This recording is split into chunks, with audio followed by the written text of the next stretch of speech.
တကယ်လဲတွေ့ကြုံတဲ့အရာတွေဖြစ်ပျက်တဲ့အရာတွေပြောပြတာပဲဒါဘာမှစိုးရိမ်စရာမလိုဘူးခဏလေးကျွန်တော်မေးတဲ့အချိန်ကြာရင်လည်းအမှန်ကပဲပေါ့ဒီဘာမှဒီလင်းကခုနဲ့ပဲနေ့စီကမွဲလို့သာဖတ်တယ်ဆိုတော့ကျွန်တော်စာဖတ်ဆရာလည်းမလို့ဒါတီးရပါတော့ဟုတ်တယ်ဘာမှဆုံးပေါ့ဒီဦးလေးရဘေးပြုနေဘေးရွာကလေးစုလေးဟာပေါ့နော်အဲ့ဒါအရင်ပြောပြပေးပါအောင်လို့ကျွန်တော်တာတော်ကြီးရပါဟုတ်ကဲ့တာတော်ကြီးဘေးရွာတာတော်ကြီးပါတာတော်ကြီးမှာပဲရက်ွက်တော့လည်းနေတယ်ပေါ့ရက်ွက်တော့မှာပဲနေတယ်ဟုတ်ကဲ့ဦးလေးနာမည်တစ်ချက်တော့ကျွန်တော်တို့ပေါ့နော်ဒါနောက်ပိုင်းကျရင်တော့သုံးတိမှပဲသုံးမှာပါဒါမှတ်ထားဖို့ရတော့နော်ဦးလေးနာမည်တစ်ချက်တော့ဦးမောင်ဆန်းပါဒီကျွန်တော်တာလိုကြီးမှာဖြစ်တဲ့အရာကအခုအစိုးရအနေနဲ့တော့ကျွန်တော်တို့ကျတော့မဟုတ်တဲ့တင်းတွေပေါ့တွင်းနေတယ်မဟုတ်တဲ့တင်းတွင်းနေတယ်ဆိုတော့ပြောတာကကျွန်တော်တို့ပဲတရားခံလိုပါလို့ပေါ့နော်လူသူတွေနားနေမှားသွားတယ်အောင်အဲ့ဒီတင်းဖြစ်နေတယ်ဆိုတော့ဦးလေးတို့အနေနဲ့ရွာကဦးလေးတို့အနေနဲ့တကယ်ဖြစ်တဲ့အရာကိုပေါ့လေဒီနေ့မှာဖြစ်တဲ့အရာလေးဆိုတော့အဲနေ့ဆွေးနေ့ရက်တွေနည်းနည်းမမြင်ပြောပြပါလားဆက်လာပိုင်း30ရက်မနေ့6နာရီကြားနဲ့9နာရီကြားမှာဖြစ်တယ်6နာရီနဲ့9နာရီကြားဟုတ်တယ်အဲ့ဒါကလေ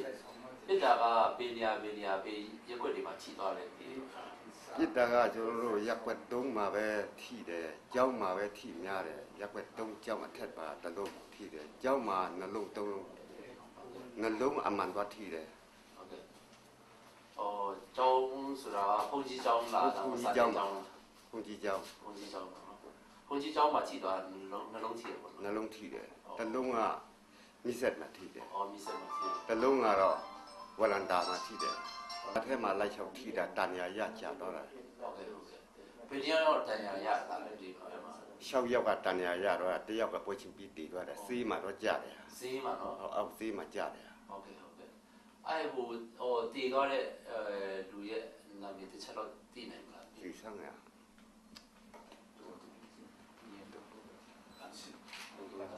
တော်တ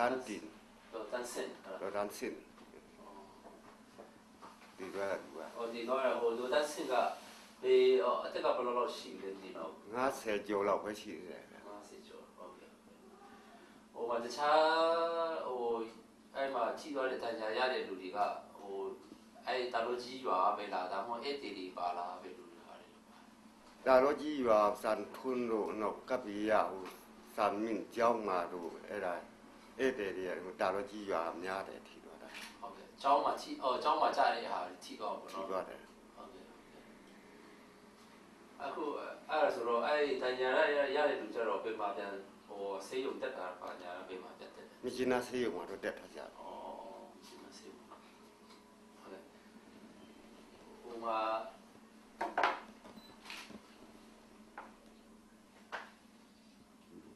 အားလုံးကတန်ရရတာ6ယောက်ဟုတ်ကဲ့ခုနပြောတဲ့ဦးလေး6ယောက်ပြောလို့နော်အဲ့ဒါအမျိုးသမီးကပြန်ရောက်ပါတယ်အမျိုးသမီးကတည်သွားတဲ့လူတယောက်ကောလခါမတယောက်တန်ရရတာဟုတ်ကဲ့ကျန်ဟာယောက်ျားလေးဟုတ်ကဲ့အဲ့ယောက်ျားလေးနာမည်သိနိုင်မလားတယောက်2ယောက်ပဲတည်တာစမ်မင်းတို့စန်ထွန်းတို့ဒါပဲကျန်ဟာတခြားရွာကအင်းအောင်လာကြထားတာကျွန်တော်လူကြီးပိုင်းကမသိဘူးဟုတ်ကဲ့အဲ့ပြစ်နေတဲ့အချိန်မှာကျတော့ဦးလေးတို့ပြင်မှာရှိနေတယ်အိမ်အောက်မှာပုံးဆောင်နေကြတယ်အဲ့အမြောက်ကဘယ်တစ်ချက်တော့အဲ့မှာလာပြစ်တယ်လို့ထင်ရတယ်ကျွန်တော်ခမန်းချီရောအတန်းကချင်းမဲမိတော့15လုံး16လုံးအကျော်ပဲရှိတယ်တီးရတယ်လို့ဆိုရင်ဦးလေးတို့ဘေးကနေပြစ်တယ်လို့ခံမှန်းလို့ရတယ်ခေါင်ဖူးဘက်ကပဲပစ်တယ်အခုခေါင်ဖူးဘက်ကတာမကြီးဘက်ကိုပစ်တယ်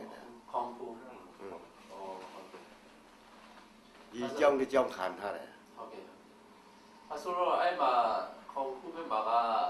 ပြစ်တယ်ဆိုတော့ဘယ်လိုပြစ်တယ်လို့ပဲဦးလေးတို့ထင်ပြီးတယ်အဲ့ဒါကြီးနိုင်ငံတော်အစိုးရတွေကပစ်ထည့်တယ်ဟုတ်ကဲ့အဲ့မှာကတ ခြားတပ်ဖွဲ့တွေပြစ်မဲ့တပ်ဖွဲ့တွေတော့မရှိတော့ဘူးနော် မရှိပါဘူး အခုအဲကျောင်းမှာကောသူတို့ပြစ်မဲ့ရန်သူတွေရောရှိရလားမသိဘူး ကျောင်းမှာတော့ပြည့်နေရန်တူလို့ကျွန်တော်တို့မမြင်လိုက်ဘူး မြင်ဘူးနော်လူမှမရှိပဲရွာသားတွေကိုပြစ်ထည့်တဲ့ပုံစံမျိုးဖြစ်နေတာပေါ့နော် မိုင်းကကွဲလာတာနဲ့သူတို့ကပြစ်ထည့်လာတာဘယ်ကကွဲလာတယ်လဲမသိကိုဘက်ကငါပဲကွဲတယ်လို့ပြောကြတော့ဟုတ်မယ်ထင်တယ်ခဏနေ15မိနစ်ကြာတော့ပုံကတလုံးပြီးတလုံးဆက်ပြစ်ခဲ့ပြီ ဆက်စားတော့မိုင်းကွဲတာပေါ့နော် ဟုတ်ကဲ့ မိုင်းကွဲတာတော့တာလို့ကြီးမှာကွဲတာတော့မ မ ဟုတ် ဟုတ်ဘူးခေါက်ခုခံပဲက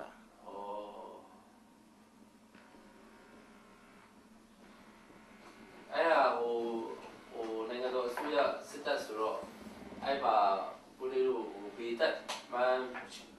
ဘေးတက်ရင်းဆိုတာတည်နိုင်လားမသိ အဲ့ဒီတက်ကြီးကိုကျွန်တော်တို့ကကောင်းကောင်းမလေးလာမျိုးတော့မသိဘူး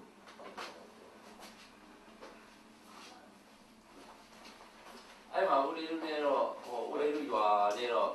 ကျွန်တော်ဒီ KIA တွေကတော့ဝင်ထွက်တာရှိလို့လားအဲ့မှာရှိလားမရှိဘူးလားဆိုတော့ လောလောဆယ်တော့ကျွန်တော်တို့တိရတဲ့လောက်ကတော့မကြဘူး ဟုတ်ကဲ့ရွာမမုံဘူးပေါ့နော် ဟုတ်ပါ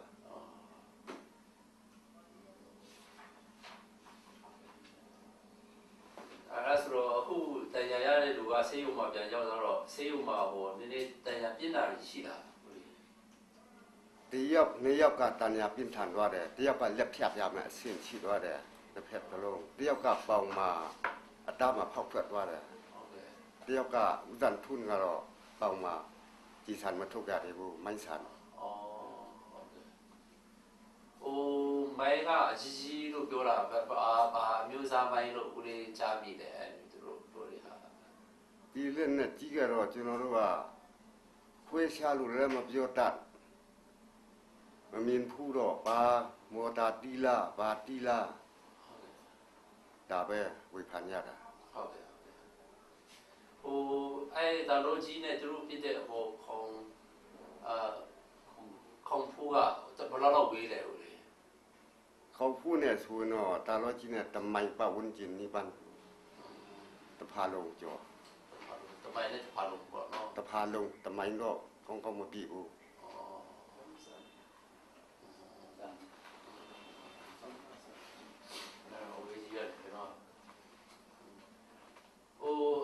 အဲ့ဒါလိုကြီးမှာရောအစိုးရစစ်တပ်တွေရှိတာလို့မရှိဘူးအဲ့မှာခိုင်ချတာလို့ဘာလို့မရှိဘူးเนาะ မရှိဘူးရှိတာကကျွန်တော်တို့ပြည်သူစခန်းပဲရှိတယ် ပြည်သူစစ် ပြည်သူရဲစခန်း ပြည်သူရေးစခန်းဟုတ်ကဲ့အဲ့ရေးစခန်းတွေမှာတော့ဘာမှမထီဘူးပေါ့နော် ဘာမှမထီလိုက်ဘူး အဲ့ကြာလာတဲ့နောက်ပိုင်းကျတော့အဲ့တန်ရာရတဲ့လူတွေရောတည်သွားတဲ့လူတွေရောအစိုးရဝန်ထမ်းတွေအစိုးရဌာနကပါလာပြောတာရှိတယ် လောလောဆယ်တော့ဘာမှမလာပြောကျွန်တော်တို့ရွာလူကြီးကပဲတည်ဆောင်ပြီးတော့မှပို့ကြတယ် သူတို့စီရတယ်တန်ရာရတဲ့လူဆေးဖူးလာပေးတာတို့လာကူညီတာတို့ဘာမှမရှိဘူးနော် လောလောဆယ်တော့ဘာမှမရှိသေးဘူး ဟုတ်ကဲ့ဒါမို့အဲ့မျိုးသူတို့အဲ့တန်ရာရတဲ့မိသားစုတွေကိုလာရောက်စစ်ဆေးတာတို့မင်းမြန်းတာတို့အဲ့မျိုးတွေကိုရှိလား အခုတလောတော့မရှိသေးဘူးလောလောဆယ် စစ်တပ်ကရောထော်လိုင်းရဲအဖွဲ့ကလည်းလာရောက်ပြီးလာမေးတာလို့မရှိဘူး မရှိသေးဘူး ရေးကလည်းအဲ့မျိုးထိတဲ့အချိန်မှာရေးလည်းဘာမှလာမ ဘာမှမလာမေးဘူး ရေးစခန်းတွေကိုဝေးတာဦးလေအဲ့ဒါသူတို့ ဒီတစ်ခါနဲ့သူတို့နဲ့ဖြစ်တဲ့နေရာနဲ့ဆိုရင်လည်းတဖာလုံးကျော်လောက်ရှိပါတယ်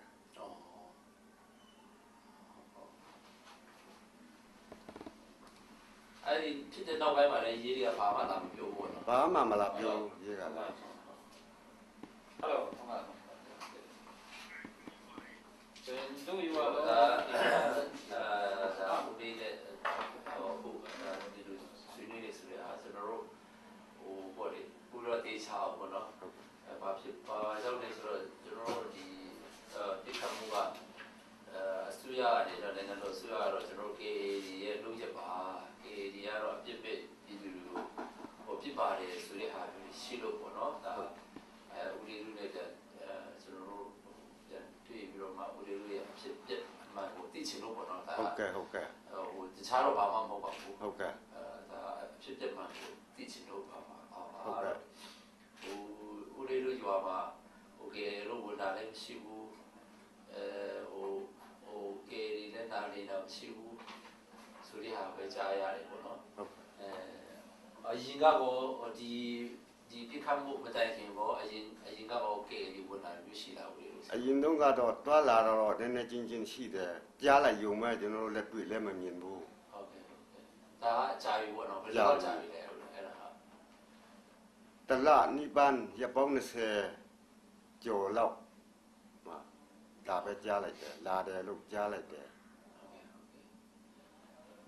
အေးရတော့ဟိုပြည်သူလူထုဟိုဒုက္ခပေးတာလို့ဟိုနည်းနည်းဒါရောက်စုံစမ်းပေးများစစ်ဆေးလာလို့ဘာလို့လုပ်ဘူးလားမသိဘူးအဲ့ပါ လောလောဆယ်တော့ဘာမှမလာစစ်သေးသေးဘူးပြန်อีဖွဲ့ကလား ဟုတ်ကဲ့အရင်ကလည်းအမျိုးဟိုဒုက္ခပေးတာလို့ဘာလို့လုပ်ဘူးလားကေဟာ လောလောဆယ်တော့ကျွန်တော်ရှိစဉ်တုန်းကတော့ဘာမှမလာလုပ်ပါဘူး ဟုတ်ကဲ့အမြောက်ကြီးဒီပြစ်လိုက်တဲ့အချိန်မှာခုနလူကတော့ရွာကလူကတော့6ယောက်တန်းညာရတယ်ပေါ့နော်တယောက်ကဝေးစင်းပြီးသွားတာ ဟုတ်ကဲ့ အဲ့ဒါဟိုတခြားဒီလူထိတဲ့ဟာမကဘူးပေါ့တခြားတိဆန်တို့တခြားပစ္စည်းဆုံးရှုံးတာလို့ဘယ်လောက်ရှိလဲဆိုတာအဲ့ဒါလည်းဆက်တော့ နွားကလည်းတစ်ကောင်နှစ်ကောင်တီချုံသွားတယ်တနေရာပြီးတနေရာကြတော့ တော့နှစ်ကောင်တော့ပေါ့နော် နွားနှစ်ကောင်ကြတယ်တီ ဟုတ်ကဲ့တခြားဝက်တွေချက်တွေပါညာတခြားတိဆန်တွေရော ဒါတွေတော့ကျွန်တော်တို့မတွက်မိတော့တီကြည်တာပဲကြက်ငှက်တီလား ဟုတ်ကဲ့တော့ဟိုအိမ်ဒီမှာလာချိတယ်လို့အိမ်ဒီဟိုအိမ်ချိလို့အိမ်တက်သွားတာတော့เป็นအိမ်လောက်ရှိတယ်ဒီ အိမ်ပြက်သွားတော့ကြီးကြီးကျယ်ကျယ်တော့မရှိတော့ဘူးအိမ်ဝန်းထဲမှာဝင်ပေါက်ပွဲတယ်တန်ရာရကြတယ်